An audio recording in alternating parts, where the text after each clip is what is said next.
Hey everybody, welcome back. You got Julie and I here. We're sitting in Sicily at the moment, but we're talking to our buddy Remus today, who is in Romania, and he is our residency expert. So if you want to know what's going on in Romania at this moment, if you want to go retire in Romania, go live in Romania, what are your options, your opportunities? We're back with our residency guy, Remus. How are you doing today? It's so good to see you again.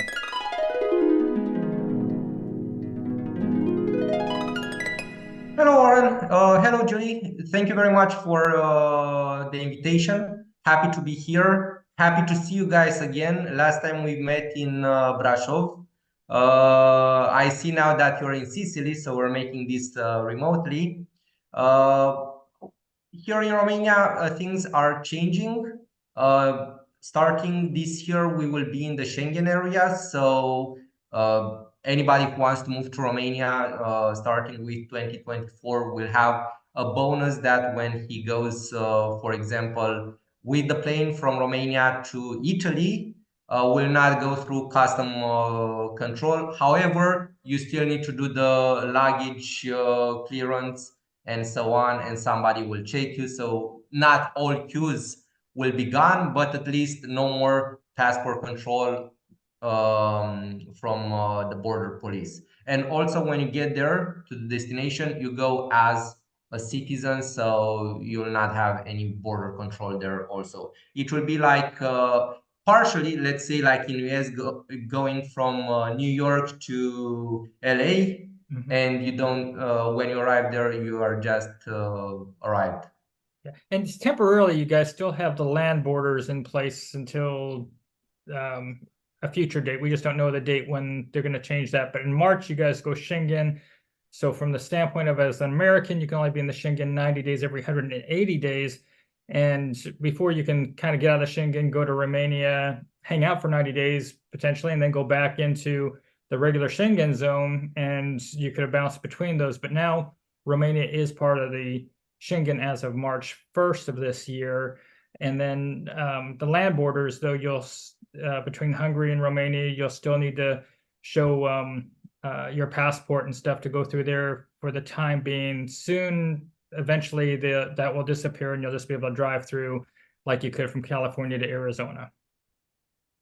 And Exactly, very well put, Warren.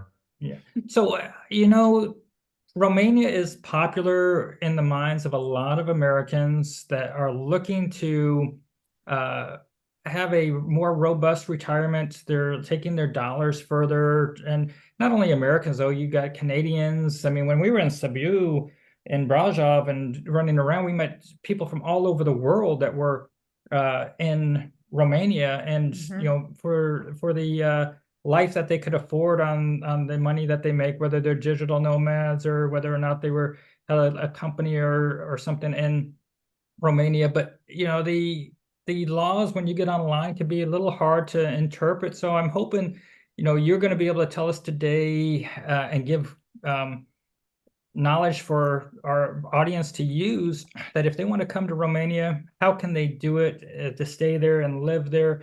And keeping in mind that we're talking about people all over the spectrum, people that are financially set, people that are retirees trying to live on Social Security, digital nomads, the families trying to just have a better life with their kids. What can you do to help the people to understand and to contact you in the future to assist? What's Go ahead, give us the lowdown. Practically, what I do when anybody comes to our office is first to know their citizenship. If you know the citizenship, that gives you the immigration routes. In Romania, at the moment, technically, if you're a EU citizen, you still need to do the immigration, but you have a very simple procedure to say so. For non-EU citizens, from cheapest to the most expensive, if you're a non-EU citizen and you are married with a Romanian, congratulations, you are going to come through the cheapest residency option, and you'll get most probably a 5-year residency permit. The second option after being married with A Romanian is only available for Canadians and for American citizens, and also Japanese. But sincerely, I see very few Japanese in Romania. I think I know 3 or 4 until now. But Americans, they are quite popular. Many Americans coming to Romania. And that would be for commercial activity. So if you're American or Canadian, you incorporate a business in Romania, and we have a pretty relaxed option. So you can get a residency permit in the first year without nothing more than the company being incorporated. However, starting with the second year, you will need to have alongside the company some economic activity. That usually, I don't know, is somewhere around 3,000 euro for the whole year, from which you can deduct expenses, and you can come to Romania and say that, okay, I have a business, I make a few dollars here with my company, and the immigration authority will extend your residency permit with another year. Let's say again, popular, I would say you need to be trusting us for the process would be if you're a retiree, and by retiree, I understand people who are over 65 years old. You can come to Romania, but you must go illegal, so you must stay over the 90 days. And when you are over the 90 days, you just go to the immigration office, say that you love Romania so much, you fell in love, and you want to retire here. And they will also give you a residency permit. We have a few citizens in this situation. So, And so to be clear, if I understand, if you're over 65, you go to Romania, get visit up with you, stay past your 90 days, you're beyond the allotted time, and then you'll help them to go to the immigration to get set up to apply for residency after they've gone over the 90 days. exactly, because in the Romanian law, we have a special provision which forbids the immigration office to give a return decision to retirees, to persons who are over 65. They are being considered, first of all, persons who cannot work at that age. This is the standard retirement age. And secondly, they usually do not appear as a social problem or facing, I don't know, illegal immigration to Romania, stealing our jobs, and so on. So practically, it's an act of candor. We just allow them to stay in Romania if they want to stay in Romania, but it's another type of residency permit. And again, it's very, very cheap because you don't need a company incorporated. You just pay your taxes, pay your health insurance, and you're all set. And that's for people over 65. And exactly. Your taxes and your health insurance. So approximately what would they expect to have to pay for health insurance? So health insurance in Romania at the moment is 400 euro per year. So that's $440 in the US, less than 440 right now. Yeah. They're not on the euro, they're on the Romanian lei. So, but you're saying euros, so. Yeah. Yeah, so it's roughly 33 euros per month, probably US dollars, it's 35, 37 per month. So that's quite an inexpensive health insurance. And that's using the National Health Program. Exactly. You will need to have, after you enroll in the National Health Program, you need to be enrolled at a general practitioner. We call it in Romania a family doctor. And once you are with a family doctor, the family doctor can give you prescriptions, can give you referrals to go and see a specialist. Even if you have a heart problem, you pay your taxes, you can go, you are visiting the specialist, they are giving you prescriptions, and everything is set so you can live and stay in Romania for as long as you want. Okay, that's good. Now, with the other residency programs, like the corporation, same story on the health insurance, so that we don't have to repeat ourselves.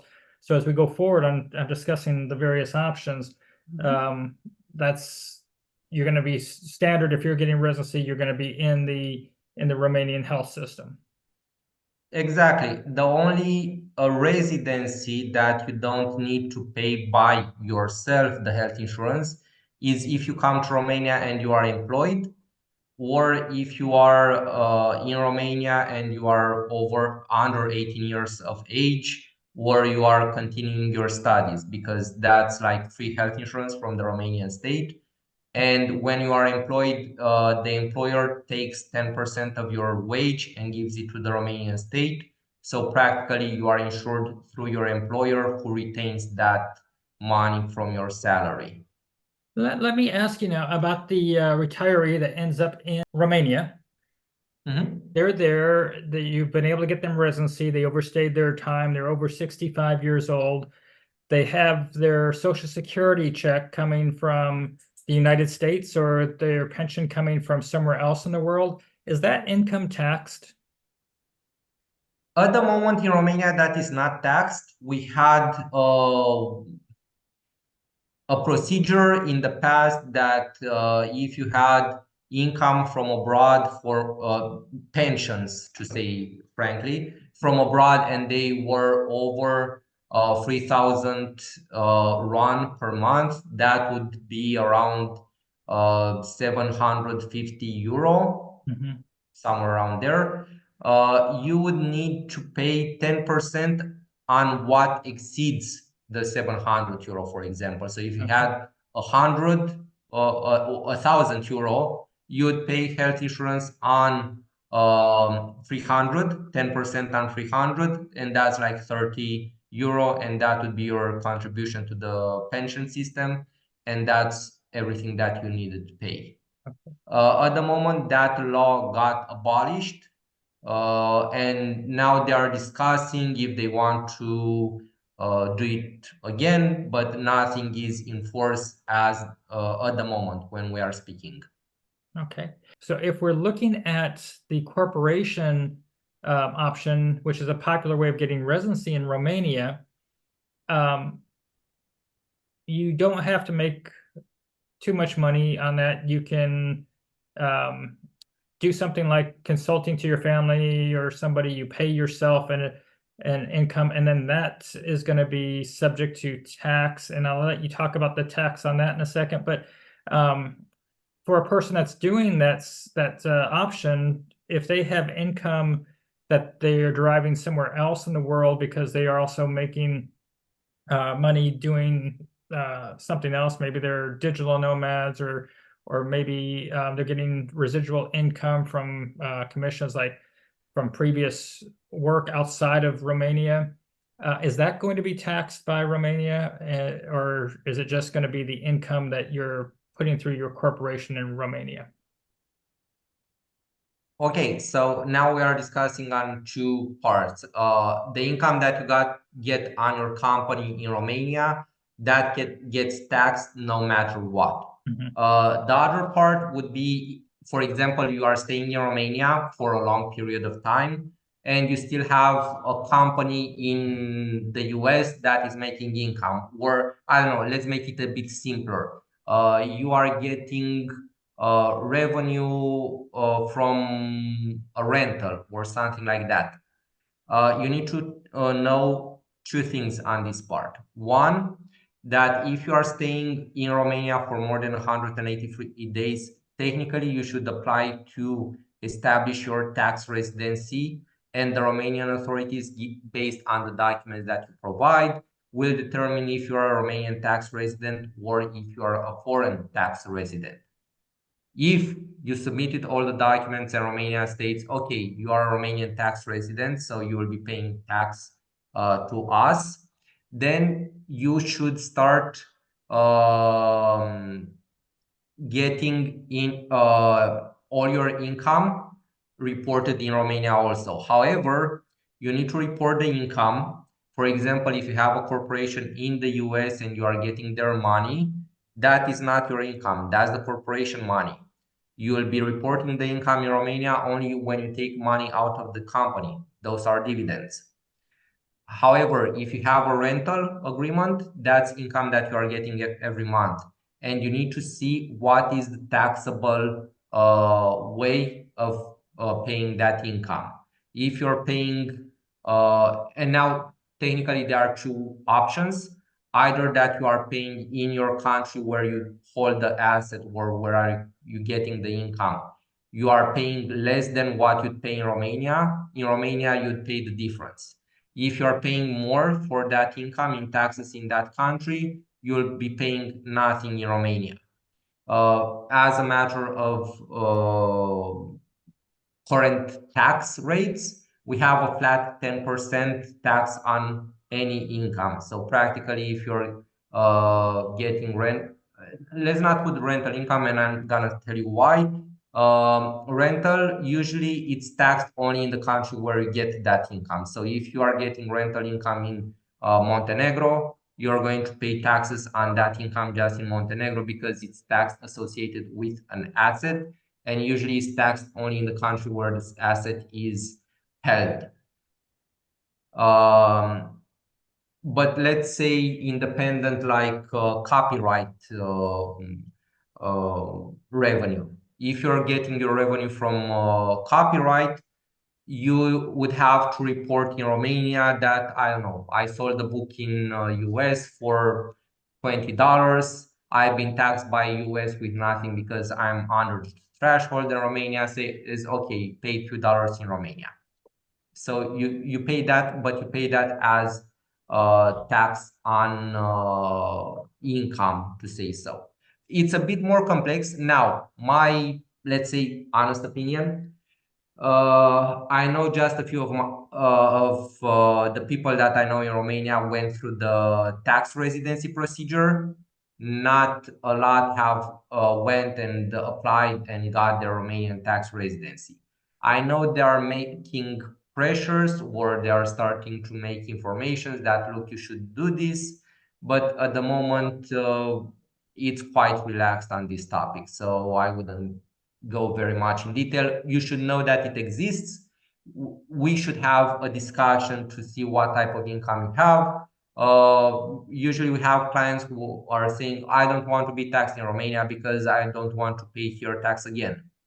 And I tell them, okay, if you're paying already tax in the US or somewhere, you are paying more, most probably you are paying more than in Romania, because here we have 10%. If you're paying 15%, you're paying more than enough. You just need to declare it in Romania, and that's it. And sometimes you don't even need to declare it, because the treaty says that if the income is from rental activities, you pay nothing, even if there is 0%. For example, in France, there are some ways to get 0% on rental, and you report to Romania, I got that income in France on rental, but I pay nothing and I don't need to pay you anything, so it's zero. And I guess one last source of income. What if somebody is living on investments? So they have a stock portfolio and they get dividends, and or they're selling a stock and taking money out. It's kind of like their savings that they've had to build their wealth, but now they're taking out asset out of their account for living expenses. And so Julie and I, we run around, we live on our investments. Is that somehow taxed, or is that just going to be so I don't know, I'm going to say complicated, that it's not going to fall into the brackets that somebody is going to have to report that type of income or those type of assets to Romania? So the assets are not taxed. For example, if you have, let's say, 10 million euro in assets, if you come to Romania and you become a tax resident in Romania, Romania will not tax you on assets. You can have as much assets as you want. We don't have a global taxation. The only global taxation that we have now in Romania is more like if you own a lot of properties as a natural person, but not stocks and bonds and so on. So your portfolio is safe in that regard. What you'll be taxed on would be the dividends. So when at the end of the year, you should know all the dividends that you've taken from the US, how much tax you paid there, and if you paid under 8% in the US, you'll be paying in Romania the difference between You're not going to pay under 8%. what you're paying. No. No, you'll be paying more than that. So yeah. That's why I'm telling you. Me as a Romania, I don't know how it works in the US, but we have a form W8, I believe, as a non-US resident investing abroad. And technically, even the taxes that we pay in the US are going to be lower than what we usually pay. You usually pay as an American. So you can see there, if you are a tax resident in Romania, maybe you can report that you're a non-tax resident and have lower rates in the US. And the other asset, to say so, other type of income that you can get from the US would be when you sell your stocks. um, we tax that with 10%. However, on the profits, for example, if you bought a stock at 10,000 euro and then you sold it at 5,000 euro, that's selling it at a loss. So technically, you can sell your assets at a loss and you can just pay zero tax in Romania. Well, I know in US it's loss harvesting, this procedure, so you can do that also in Romania. Okay. So for However, me- again, depending on how much you sell, we have 10% if you paid less in the US. I know in the US you are on brackets, and I think there's a bracket up to 20,000 where you pay 0% or something like that. It depends if you're single or if you're married, and what the how much is untaxed at the beginning. And I'm gonna say I don't recall off the top of my head Don't either. where the tax brackets start, but I will put the right here above. So I'm showing everybody now. So whatever it is, I just shared it. But yeah, it's I'm gonna say we are looking at well over 10% typically on I mean, you have a 10% for a small area, then you go to 12%, and then it just goes on up, and so it's like 22% and 24%. And So to digress just a bit, if you had a corporation, and let's talk cost, you have a corporation, you've come to Romania, you want to stay in Romania. You said you're going to have to pay a tax on, let's say that you're making 3,000 euro a year, or you're paying yourself 3,000 euro a year, whatever it is, to have this corporation. And then you have the medical insurance, which is also going to be 400 euros a year. So all in all, it's costing you approximately how much a year to keep that corporation and have medical insurance? So the setup, usually what we do with the clients, in the first year you have the setup fees, and in the and the residency procedure with all the taxes included. As a US citizen, that would take you somewhere around, let's say, maximum between 1,500 and 2,000 euro. That would be the maximum if you get everything. You'll have some running costs, and usually the running costs are with the accountant. So practically, your accountant will give you an invoice, usually monthly or each and every 3 months, and that varies. It can go from, I don't know, 50 euro per month to 100 to 150, even to 1,000, depending on what activity you have on the company. And technically, then there is the annual renewal. And at the annual renewal, we don't do the company setup. What we do for our clients is maintenance. Usually, we help them with hosting their headquarters, renewal of the residency permit, and the health insurance. All in all, the taxes are a bit higher on this part, but all in all, with our fees, it will be around there 1,500 to 2,000 euro each and every year. So that is what I would put as yearly costs, to say so. that's including the insurance in there as well. So that's the tax, the insurance, Exactly. your fees. Looking at 1,500 to 2,000 euros a year for their residency, and I just don't want to make sure anybody's wigging out, because when he was giving the accounting fees of 100, 150 to 1,000 euros a month, that's you're talking about somebody that's doing a large legitimate business Exactly. versus the retiree or the person that wants to come there and do the 3,000 euro a year income. Since we speak to a lot of couples, if a husband and wife came, what is the cost? Would it be just doubling this, or would there be? No.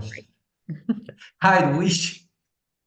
No, technically, what the cost would be just the extra residency permit. The company incorporation would be the same. Oh, and the extra health insurance from the second year. But the corporation would be one corporation for both spouses. Okay. And each and every year we need to do the renewal and the health insurance. For the first residency permit, just the residency permit with the taxes included is usually around 600-700 euro. The renewal technically is the same, but you must add the health insurance, which is the 400 euro. Now it depends if the person does the procedure on its own, wants our help. We have all the combinations possible and impossible, to say so. I just want to comment real quickly to everybody when we're talking numbers and costs that Remus may be looking at for charging on different things. I want to just keep in mind that this is 2024, so inflation happens, prices can change. So if you're watching this in 2028, it's not going to be the same cost. Okay. At least I would expect it. 2028 is gonna be a long. Hopefully, we're still there, still here, and making Hopefully an we've done an update video. update. And Okay. All right. So then for a couple, then I'm calculating 3,100 euros would be to start up to do everything for the first year. yeah, and also if you want to move to Romania, please take into consideration that you will need the rental. So that's another additional cost that you must add. What I can give you as hints or prices, technically in Romania, Bucharest, or if you go out of Bucharest in other cities at the moment, I think you can go by with 1,500, maybe 2,000 euro a month, even as a couple. If you're single and you don't have a lot of expenses, maybe even 1,000 euro, $1,000 per month could get you easily through the month. And that's for the entire thing, not just for rent, correct? That's you're saying 1,000 euro for a single person to buy groceries, rent, and everything, not 1,000 euros a month for rent. Exactly, for everything, not only rent. Okay, Okay, yeah, 'cause I was gonna thought, wow, the rent really went up there. Yes. So I wanted to make sure that we were talking that wasn't just the rent, that's inclusive of rent. That's how much you can expect to live on. Now depends. I have clients from US who are coming here. They usually are expecting rents like in the US, and they are searching for some very fancy apartments. I mean, if you're used to paying $1,000 per month or maybe $2,000 per month on rent, you have the same, you want, or you are thinking of paying the same in Romania. Technically, a rent in Bucharest, as it stands now, a decent rent starts anywhere from 300 euro, and it can go to 400. What is above 500 is usually quite expensive for Romania. So those are the prices. The rest is groceries, and now it depends again on the groceries, what you want to buy, what you're used to, and also eating out. I know you guys made some videos on when you were in Romania and you added every single thing with dimes, and that was very interesting. And you can also go back there and everybody see how much you paid back in the day. Let's say on those prices, I would say add another 10% and you should be around there. Okay. Okay, good. So we'll put a link to our previous videos at the end. So if you want to look at what we spent at different places. And so in my summation, it sounds to me like it's reasonable for a couple to go to Romania to do what you're talking about. You're talking 3,100 euros approximately for the couple to take care of for their year. Plus, of course, they'll have rent and everything additional. But just your fees and the corporation, all these things, and health insurance. So that's something that we definitely want to emphasize there. Health insurance would be covered for their national system. Yeah, and let me just go ahead and caveat in here. Julie and I, we have private health insurance that we have as we travel the world with our two dogs. And we have $1 million worth of coverage, a $2,500 deductible, so that if something goes wrong, we have this catastrophic safety net for us. And this is our primary insurance as we are getting around. If you need international medical insurance, private insurance, go ahead and send me an email to warrenjulietravel@gmail.com. I'll send you the link for the coverage we use, as well as another option out there that's popular with digital nomads, depending on what your needs are, so that you have that extra insurance. So if you're not looking at Romania, or you're looking at Romania and you want to have additional private insurance as well, you have that option. It costs us roughly $240 a month. It went up 9% this year, so $240 a month for the two of us combined. Based on my age, I'm about to turn 56. Julie is 49. She hates that I divulge that because I think she still looks like she's 24.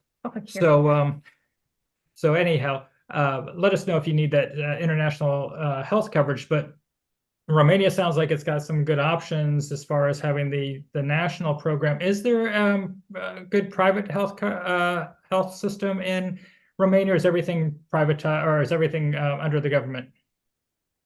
So 90% of the health infrastructure, to say so, it's governmental. My recommendation to anybody who's traveling to Romania would be, don't get the private health insurance from Romania. And also, hospitals have subscriptions. If you go with the subscription, you are linked to their system, and usually that's for corporations to offer to their employees. I wouldn't recommend them because it's roughly the same system as it's with the public health insurance. You still need the public health insurance that is mandatory in Romania.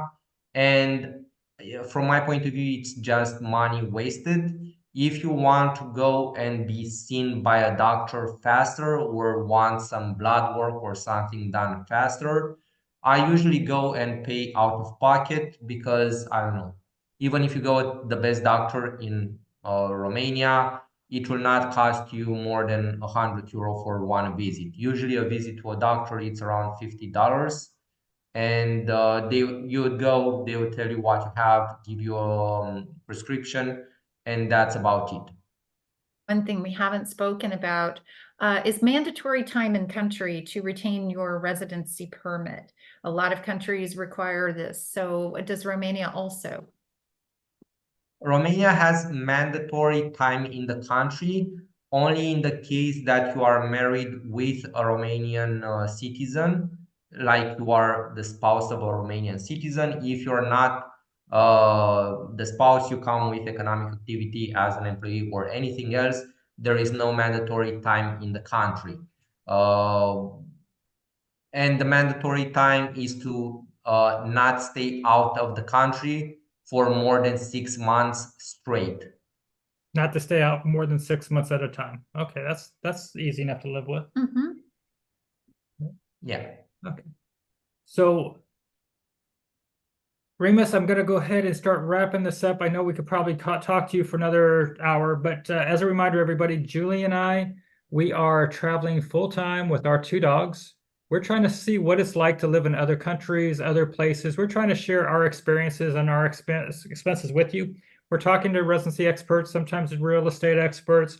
We try to cover everything we can. That if you're looking at moving abroad or trying to do the nomad life like Julie and I, that we're trying to prepare you with the knowledge to help you to be successful and to weigh your different options.